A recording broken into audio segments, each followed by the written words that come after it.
Okay, everyone. So just so you're aware, this session is being recorded, so that's why I've left cameras and mics off, but feel free to use the chat. I'm also a good fan of using the React. So just throughout, it's a good visual indicator for me, especially using two screens. So using the React menu, I usually just get a thumbs up for yes and a shocked face for no. So if you can hear me, and realize this will only be a show, but if you can hear me, can I get a thumbs up just now, just to make sure everyone is able to hear me? Perfect. That's ideal. And from what we can see, people are able to use the React button. Awesome. So, welcome along to this Gemini teacher session. This is session number 2 of 4.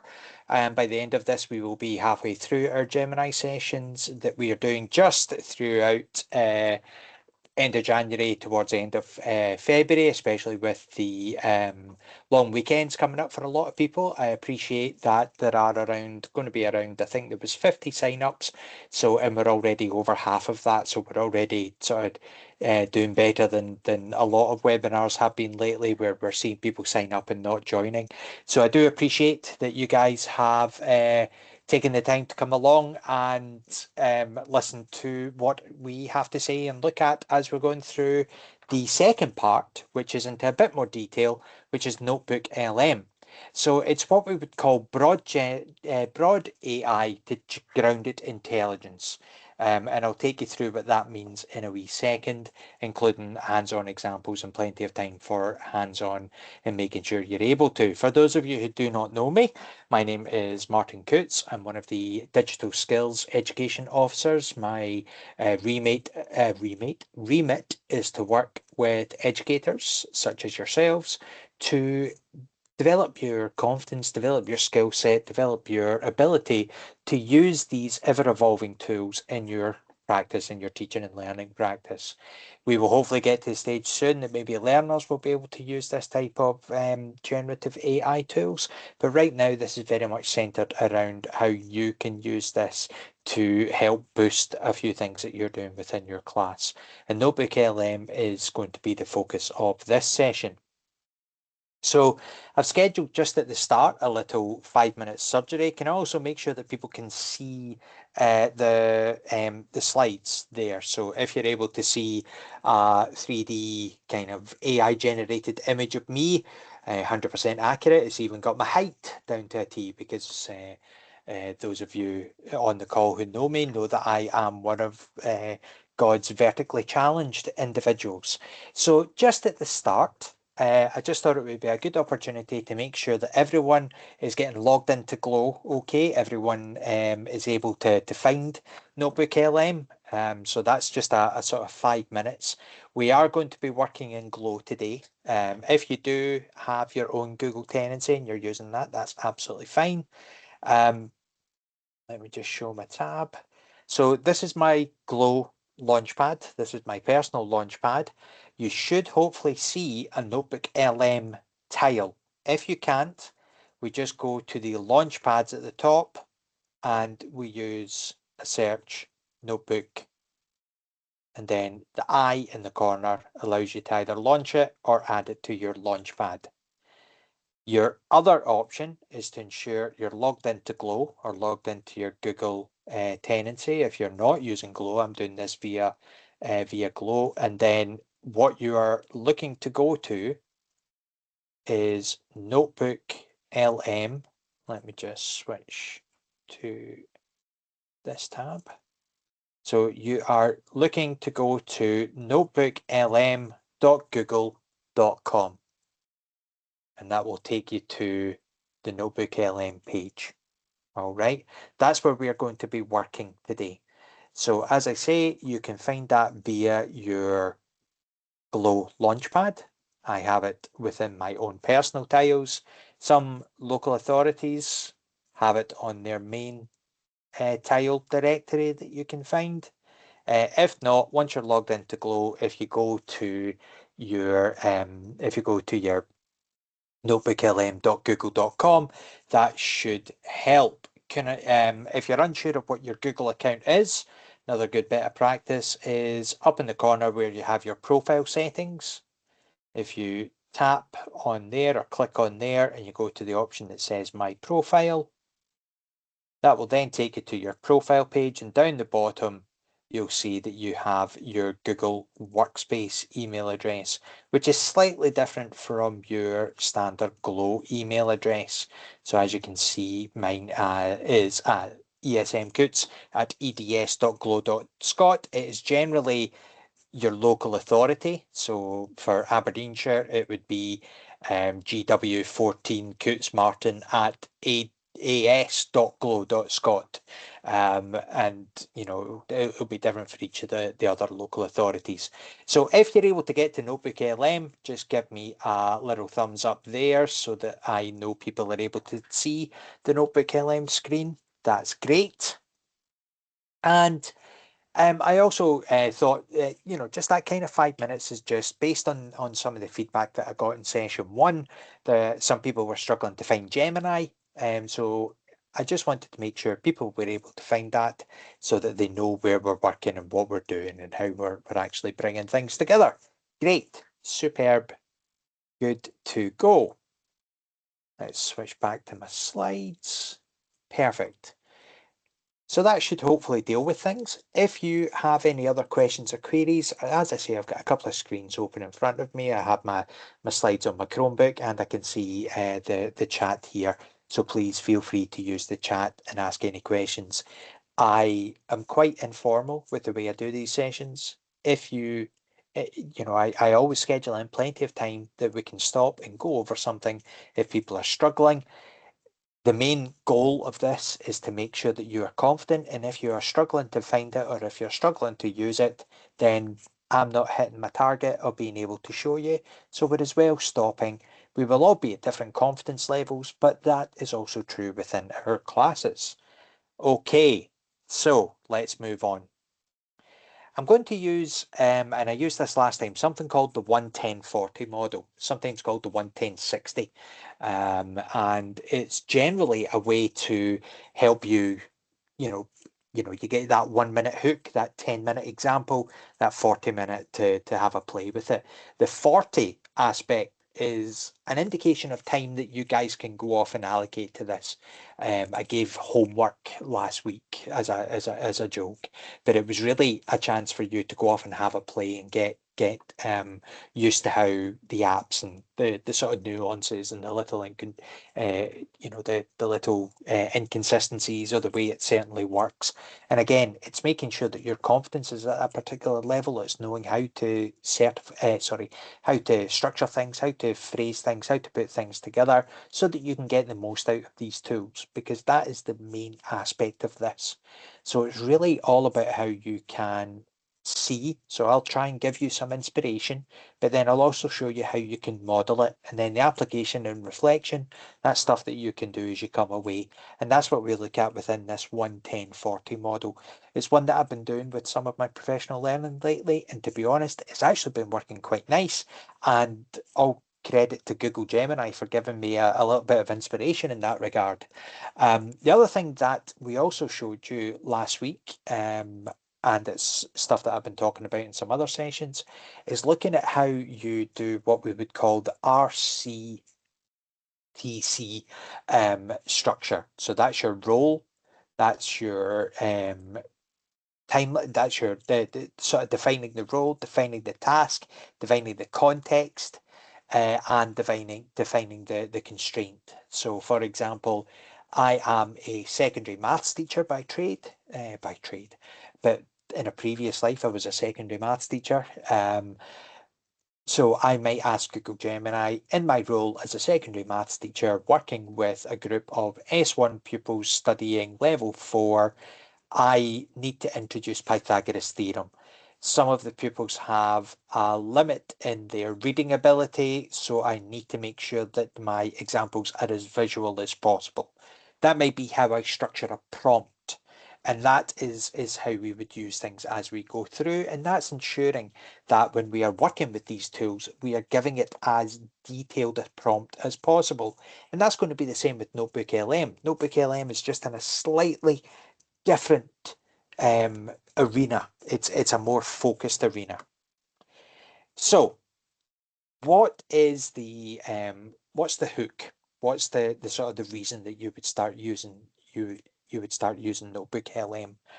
So NotebookLM and Google Gemini are cousins. They're closely related. Probably closer to brother and sister, I think, more than anything. If Google Gemini is the wider net, then NotebookLM is the constraint. NotebookLM will only work based on information you give it.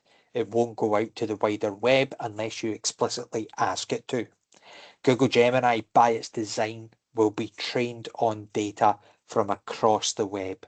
NotebookLM will only be grounded based on the information that you give it. So, for example, say Qualification Scotland, new agency, possibly going to be changes to qualification structures, so there might be documents coming out.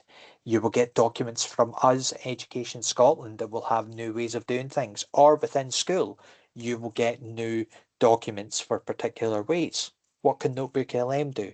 Well, it can break it down, it can condense it, it can make it easier for us to follow and understand. So it essentially can take a large document, and really condense it down. Let me show you. So I am going to go to NotebookLM. Let's share my tab. All right, as you can see within NotebookLM, I have a number of notebooks already. That's because I've used NotebookLM, used it either for examples or I've used it for some of the work that I do. I have a number of notebooks in my workspace account, but in my personal account, I have heaps, right? And it's really just a good way, especially if you need to take a lot of information and really condense it down. That's the beauty of that. Just if in a second you see a dark hooded creature appearing behind me, don't worry. That is my son just coming home from the academy. Um, so yeah, as I say, as we are looking at, I think the door might be locked. Apologies, folks. 2 seconds.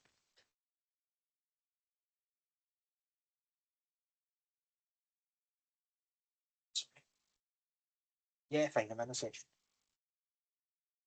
Apologies, everybody.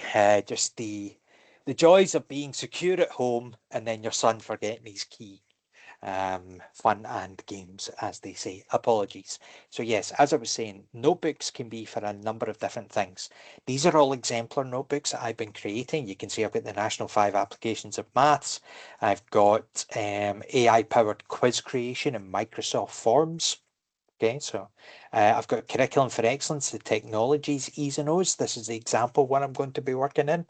I've even taken safety standards or generative AI, Scotland's strategy for, but you can also see I've got things that I might be doing within class. So I might be doing a class, introducing a class topic about the legacy and sinking of the RMS Titanic.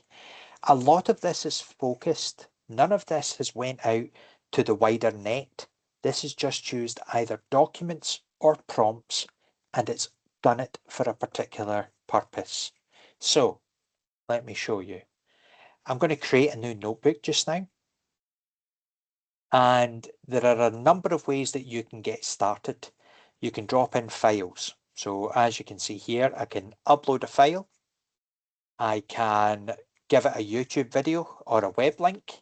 I can give it directly, I can give it direct access to something from a Google Drive, or I could take copied text from an email. So this could be coming from your senior leadership team, or it could be coming from a colleague in another school that's talking about a structure that could turn around and say, here are the minutes of the meeting, or here are the structure that we are doing for level 5 literacy, sorry, national 5 literacy, or something along those lines. And that might be quite a lot to go through. You know, we all have different ways of working, and it's really a good way to kind of condense that down and present it in a different format. It gives us a bit of structure to work in as well. So I'm going to upload a file just now. So if I go to upload files, I have a few in my downloads folder, or I have things within my Google Drive. This is on my Chromebook, so this would be the same based on your based on whatever you're using. I'm going to take a downloaded file I have for the National 5. What you should see here over at this side is it's taken the National 5 course spec from the SQA, and it's given me a summary of what I have just uploaded. So you can see National 5 Applications of Maths course run by SQA focuses on practical skills for life and work. So this should rename itself. I don't know if this has been a wee bug. It doesn't seem to rename itself until you come out of it and go back into it. It then renames. So it automatically names itself based on the document that you've uploaded. Now you can see here, I could add in more sources. I could do a web search. I could say National 5 Applications of Maths Scotland. So this is now going to do a web search. So I'm just in my sources tab at the side, and I'm going to do, I could do an AI mode search. So I could do something that would be fast or go into more detail. I'm going to do something that is fast. I could search for sources on the web or something from my Google Drive. I'm going to keep it as the web, and I'm going to let it do a search.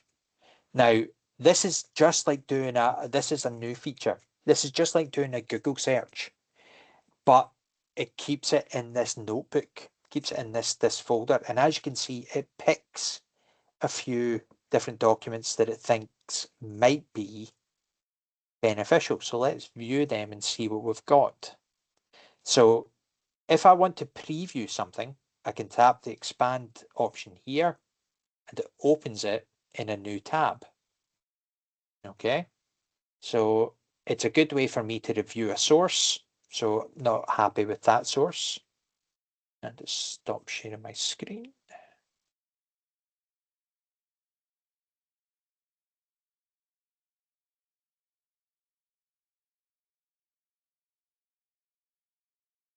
There we go. We're back again.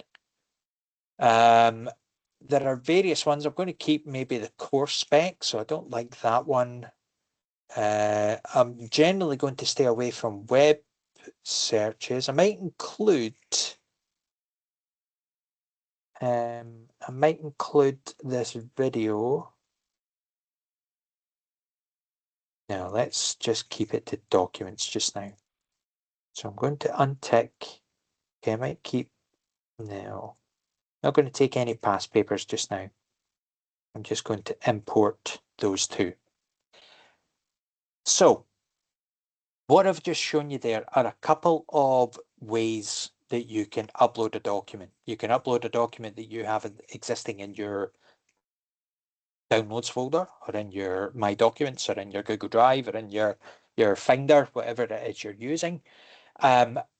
Or then you can do a web search to find different documents as they would come in. So what I want you to do just for the next 2 minutes is to get started creating a notebook.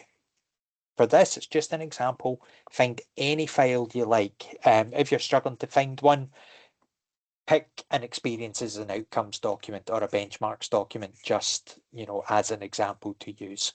So let's give that a couple of minutes. That's 19 minutes past. I'll bring you back in 3 minutes to just make sure everyone is getting on okay. If you're happy with that, give me a thumbs up. Perfect. Awesome. Nice. Just a couple of minutes to upload the document, and then we'll have a wee play at doing a bit of a deeper dive with it.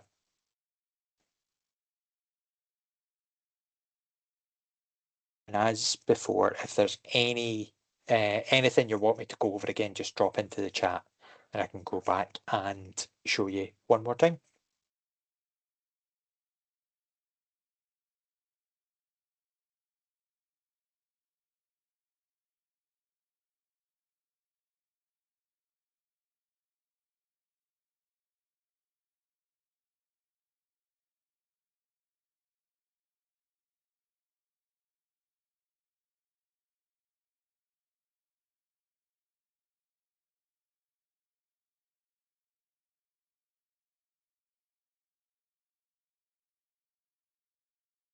Mr. Calvert.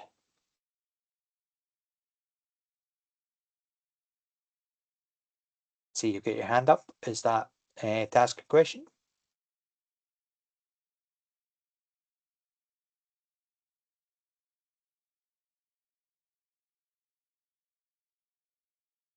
It should. I found that it works better if you export something as a PDF. So generally, if you export your PowerPoint file as a PDF and put that in, that tends to work. That seems to be the better approach that it takes. PDFs obviously are just something that can be read a bit easier by some web services. So I would definitely use a PDF rather than a PowerPoint file itself. Hope that helps. No probs.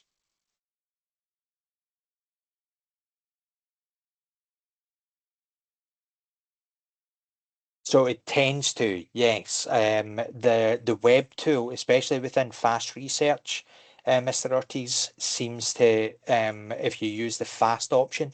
So as I say, when you've got this sort of fast, it will bring through the sort of the first 10. If you do deep research, it takes a wee bit longer, but it goes into more detail. And it won't always be the sort of the first 10. Right now it seems to be, unless you tap them more, it then brings it down. And as I say, it's a new feature. It's only been within sort of the past few weeks that this feature has become available. So we haven't really had the chance to see how to sort of refine it a little bit. We've really just seen some of the best practices that we've looked at. No problem at all. That's what these questions and this time is for.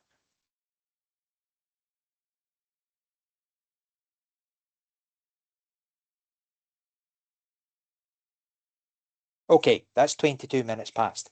Hopefully you've got a chance to upload a file.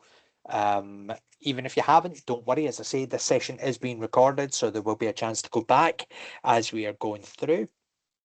I'm going to use the chat pane now to actually see if we can go into a bit of detail, maybe asking it some follow-up questions, ways we can approach.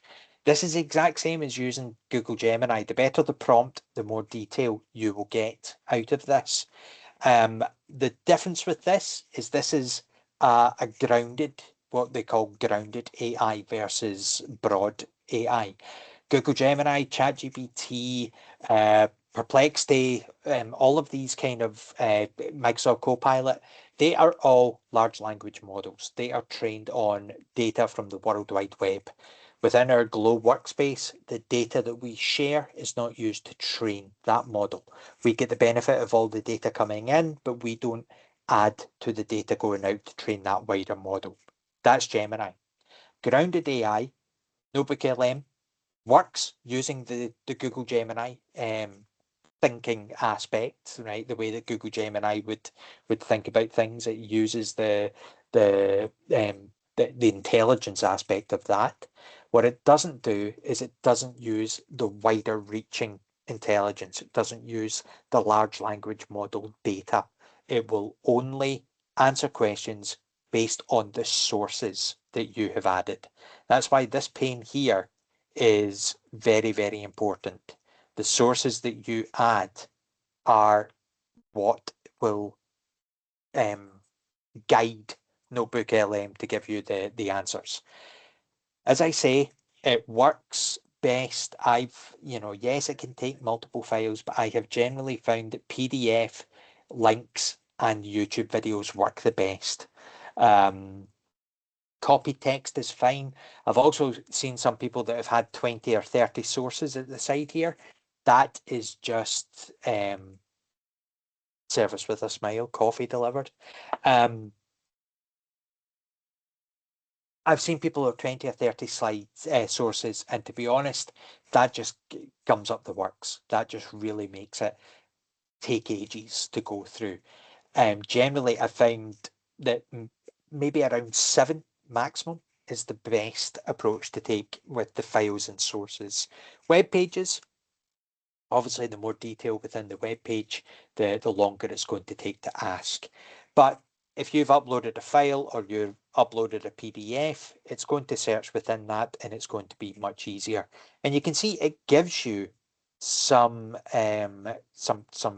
questions that you can ask. So how can this course be applied in different career contexts? That's not too bad, but I think I'm going to ask, what are some of the challenges that so as I said, Mrs. McCormick, there seems to be a bug in it just now where it says an untitled notebook.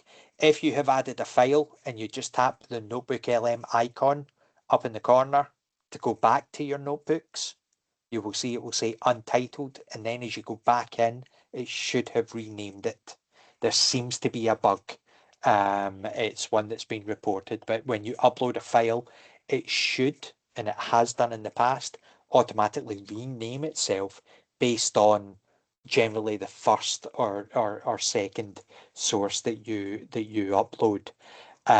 What it will then do is kind of give you a name that's applicable to that. Very similar to the way that Google Docs does, or the way that Word does, gives you a suggested name. So that's generally the way. If it's not doing it, you can just sort of tap where it says untitled at the top and give it a name, especially if you want to rename it. I might not call it applications of maths. I might just call it apps of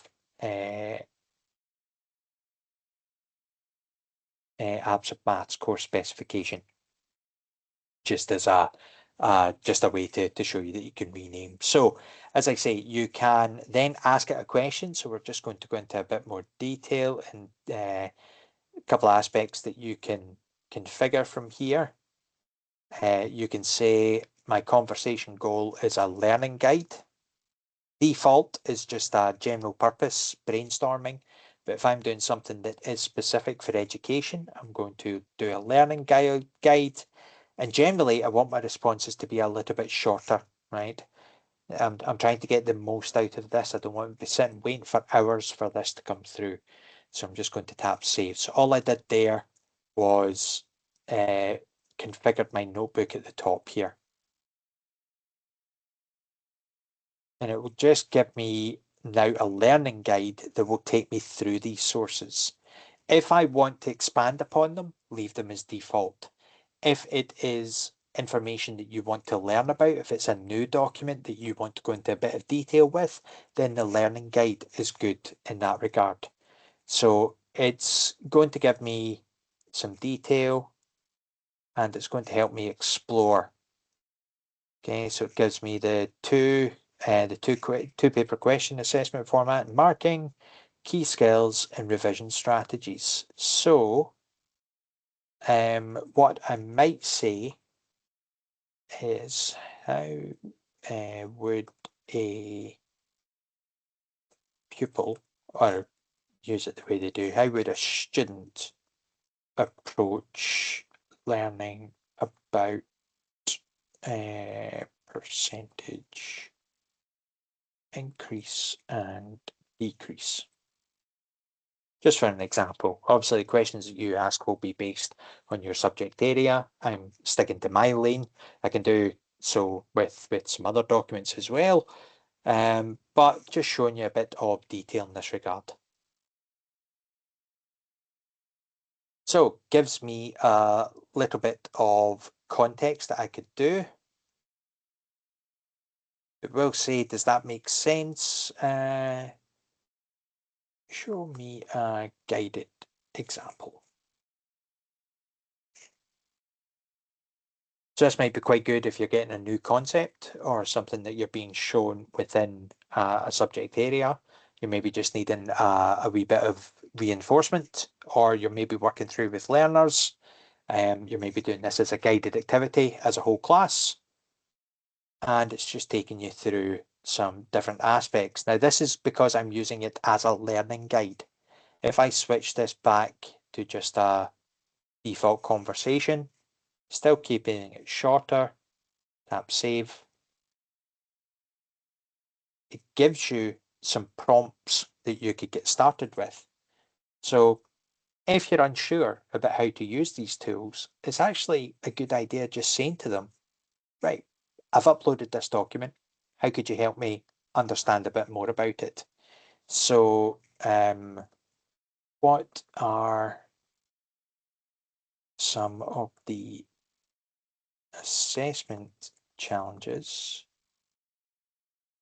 learners may face, and how can I support them? Because again, if I know some of the common challenges, that might give me a couple of ways. Now, again, what this won't do is things like hallucinations. So a hallucination is something that is more common to large language models that use a wider web spread of data, whereas NotebookLM, because it is only working from the sources, the chances of hallucinations happening are going to be very, very minimal. So as you can see, it says, right, looking at the documents that you've uploaded, the several specific challenges, but they can be supported through targeted instructional strategies, stuff that we know. But it's given me some ways in which I could do that. Right? Analyze a situation and identify a valid mathematical strategy for non-routine or unfamiliar problems. Now, these numbers here also give me the sources, right? It lets me know where it's pulled that data from in my documents. So it's actually telling me in the course specification it's comprised of 3 units. All right. It also tells me down here that there are various examples that it's pulled this from. Non-calculator, scaffolded learning, okay. So practice skills in isolation, not bad, right? So that's how we can start to go through the chat.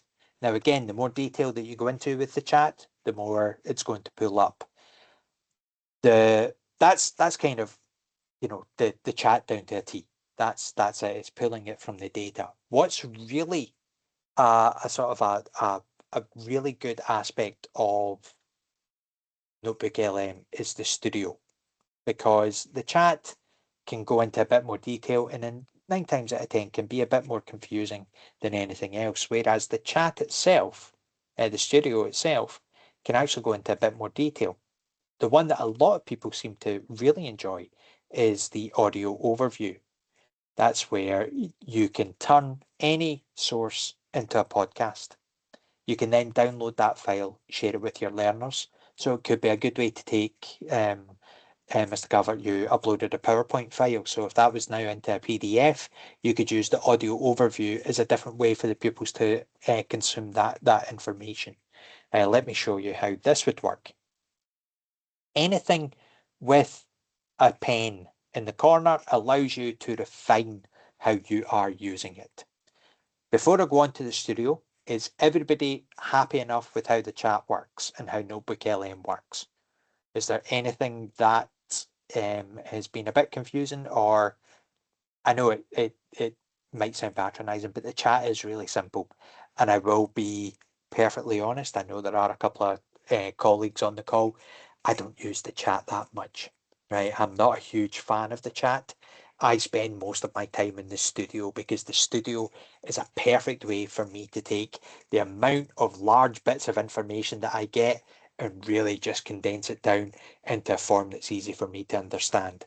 Apologies if my voice goes a wee bit, just the seasonal bugs seem to be going around for a lot of people and coming in and out of the house. I've had stuff and my voice is going. So if I need to take a water every now and then, I do apologise.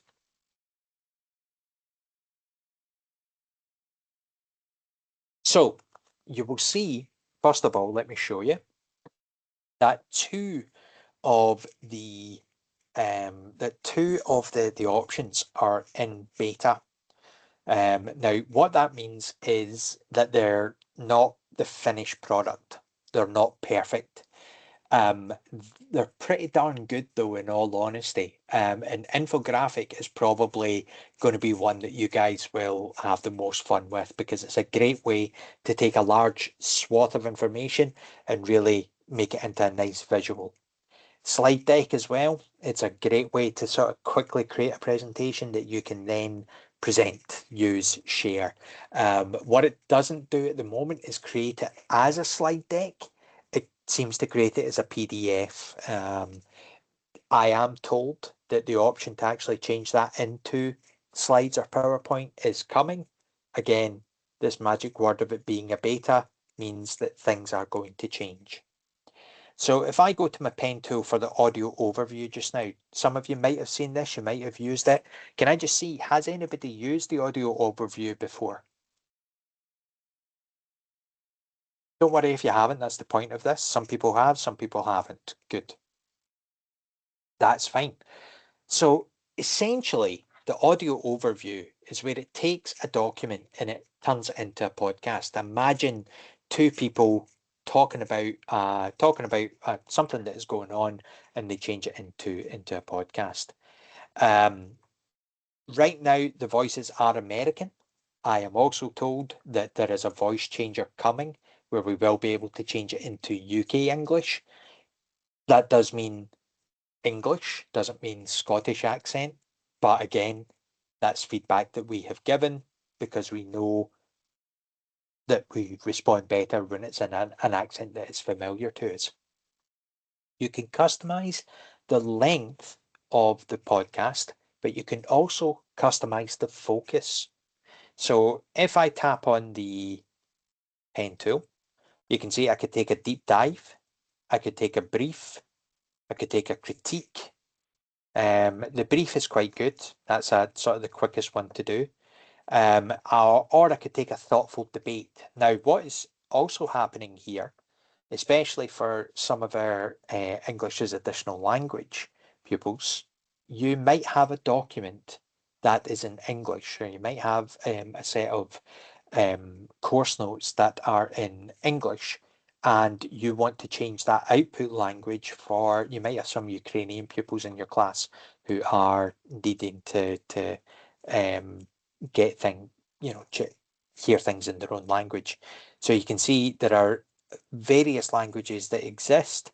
I will say that my recognition of other languages and other characters is not as comprehensive as I want it to be.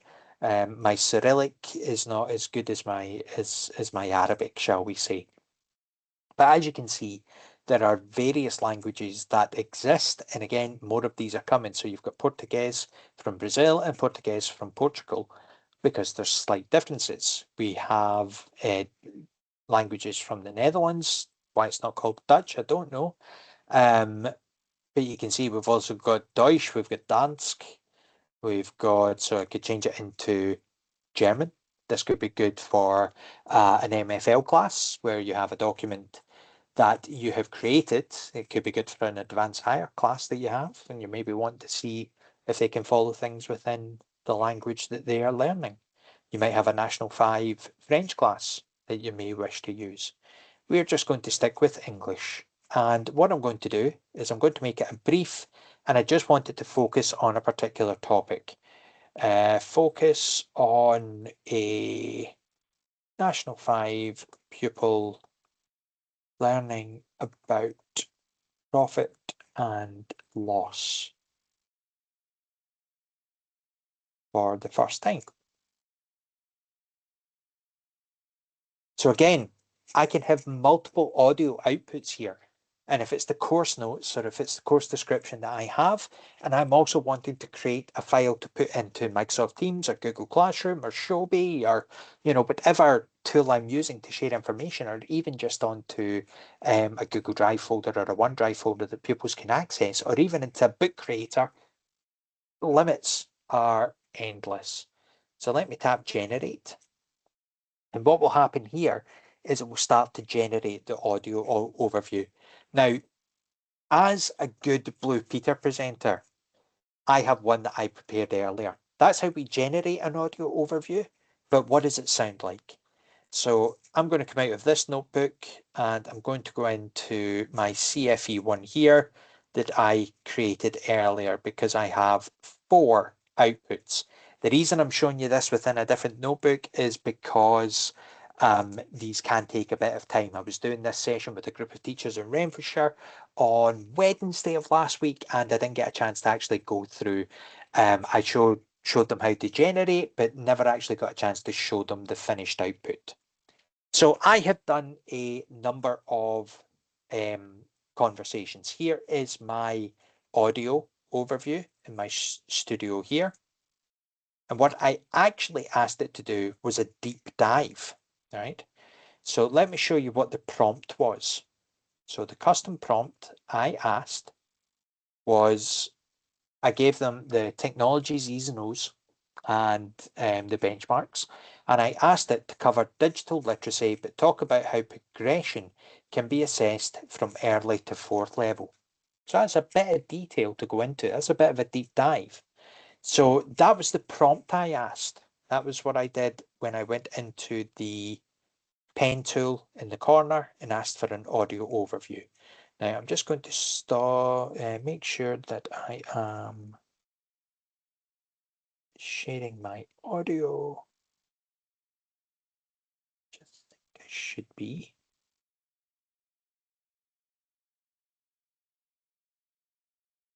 Hopefully. If not, I will stop sharing. Go back to share again. Let me see. So hopefully this should, yeah, there we go. Share tab audio, curriculum for excellence, share. So this should share the audio. I just wanted to make sure that it was doing that. So I can listen to this. So let's press play.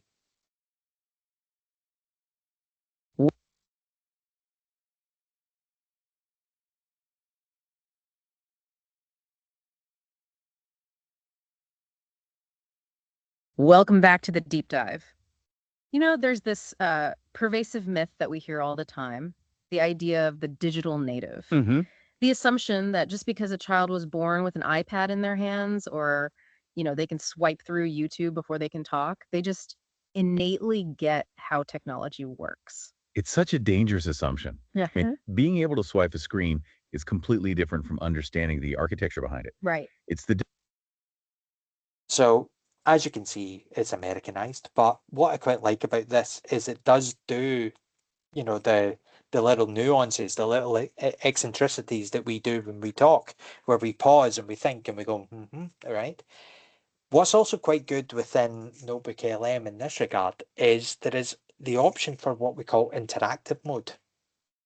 Now, when I tap interactive mode, what it actually does is it allows me to pause the conversation mid-chat, ask it another question, and become involved in the chat that's taking place. So this isn't something that pupils would be able to do on their own, but imagine you're in class and you've generated an audio file and you tap on interactive mode and you have the pupils become an active participant through you. You can pause it and you could have it ask a question. So let's listen to this again and tap join.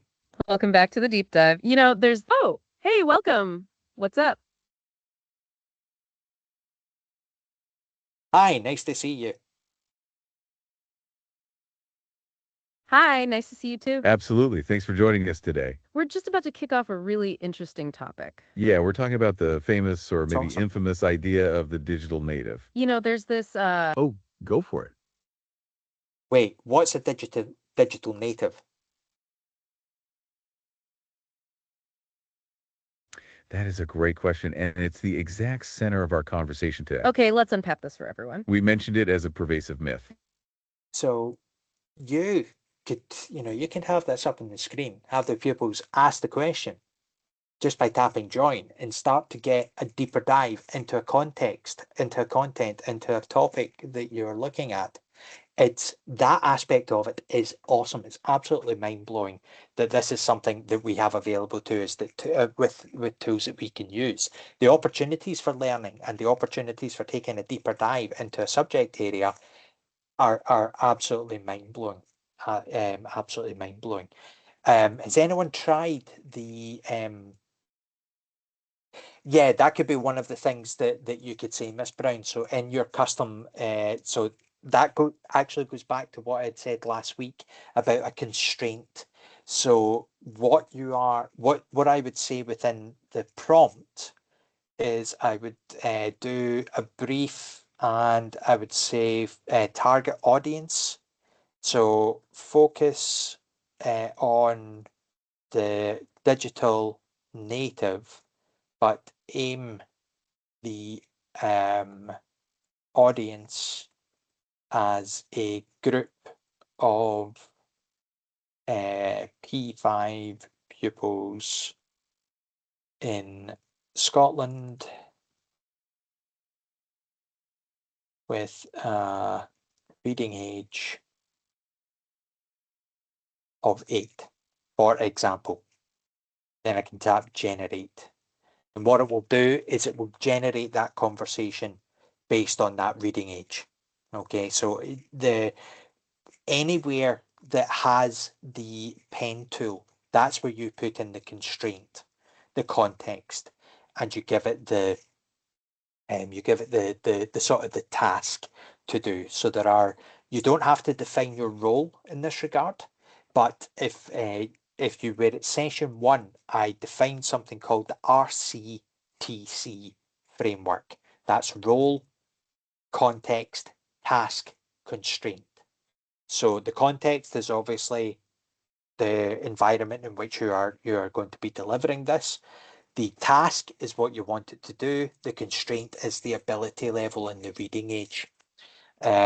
You can do this with a lot of different aspects. If you see, what I also did was I generated a slide deck and an infographic. These icons here let you know. So within my infographic, for example, let me show you the custom prompt. I asked it for digital literacy from the 3rd and 4th level. I didn't ask it for, now I could have went into a bit more detail and said with use text that is suitable for learners at age 8, for example. No problem. But the output that you get is fabulous. I really have to, I know it sounds like but this was generated using, and every time I say this now, I sound like Boris Johnson, because this is something that we do in our household. AI, ChatGPT, AI, I love AI. Every time I say AI, I sound like Boris Johnson from that infamous interview that he did last year. ChatGPT, I love AI. But yes, I do love AI because I think AI has some wonderful, wonderful outputs. Now, if you look at this generated by AI, what we got before used to be text that was it looked awful, right? But look at this. That has just got a lot better. Okay, it's taken the aspects from the technology E's and O's. I asked it to focus on level 3 and 4 and just the digital literacy from the technologies E's and O's, and it's given me an infographic. Now, this is ideal for my context because my context is showcasing it to teachers, senior leaders, individuals like yourselves. Your output is obviously going to be aimed at the learners you have within your class. So you need to make sure that you give it those, as Miss Brown has quite timely asked in the chat, those constraints and those reading ages. So when you give those reading ages, that's where it really becomes.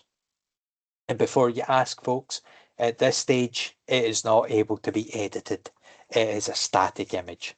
That's the only thing that I would love to see happening next, is an ability to take this as a slide and really take a deep dive and edit it and add some more. But you could put it into different tools. You could put it into a PowerPoint slide, cover it up with a shape and add in some additional text if it's not quite right, so that there are ways and means around it.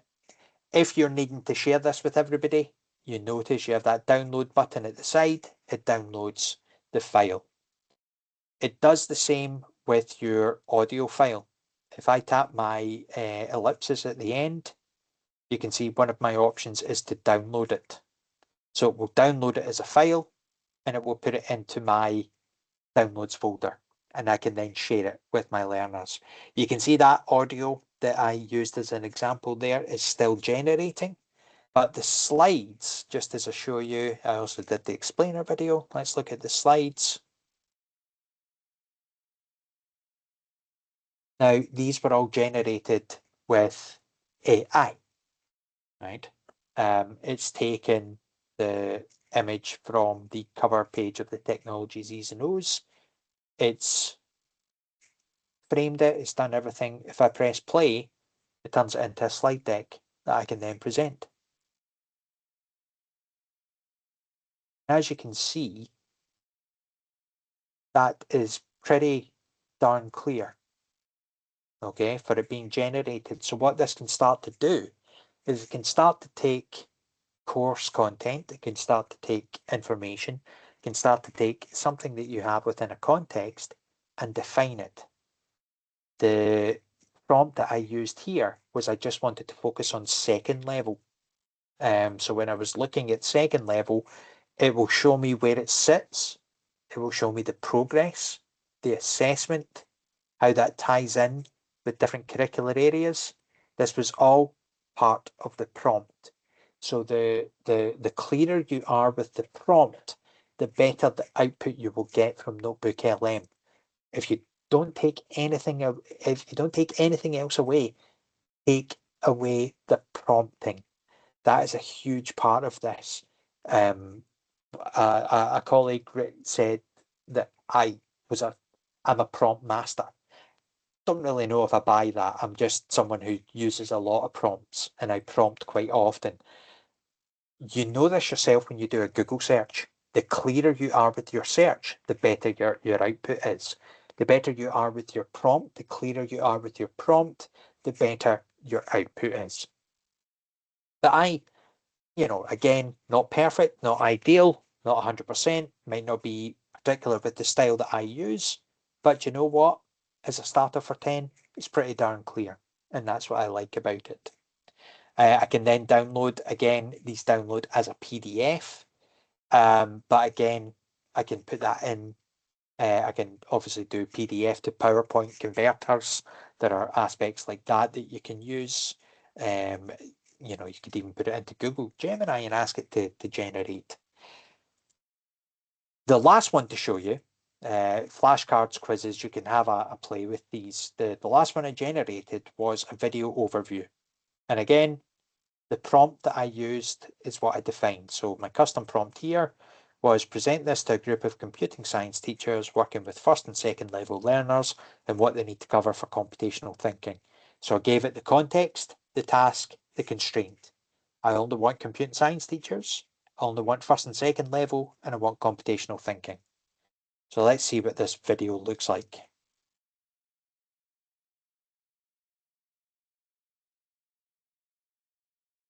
Just full screen it, see what you guys think. All right, if you're a teacher working with early primary learners, you know the curriculum has some pretty big aims for our youngest students. So in this explainer, we're going to break down exactly what the Scottish curriculum expects for computational thinking in your first and second level classrooms. It's a fantastic question, isn't it? I mean, the term itself, computational thinking, sounds super advanced. So let's just push past all the jargon for a minute and really focus on the practical, everyday skills your learners need to be developing. Is it just me, or is that pretty impressive? I think when you can take something like this that might be an introduction to a topic, or an introduction to a concept, or professional learning for colleagues, if you're especially doing some work where you're sharing information with your colleagues, or you're looking at an explainer video on how to get started with things that you then put onto a staff shared area, it does a lot of the heavy lifting. But what do we have to make sure that we do? The human factor is still key here. We have to give it the context, we have to give it the task, we have to give it the constraint.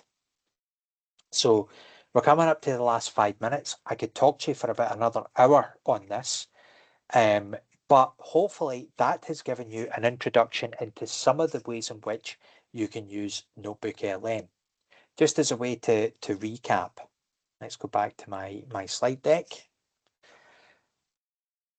Gemini on its own is broad AI. That's trained on the public internet.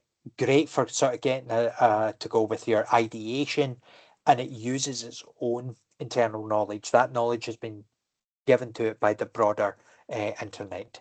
NotebookLM, that is only trained on the sources that you give it. Documents, accuracy. It really gives you some great outputs that you can use based on the prompt that you are sharing.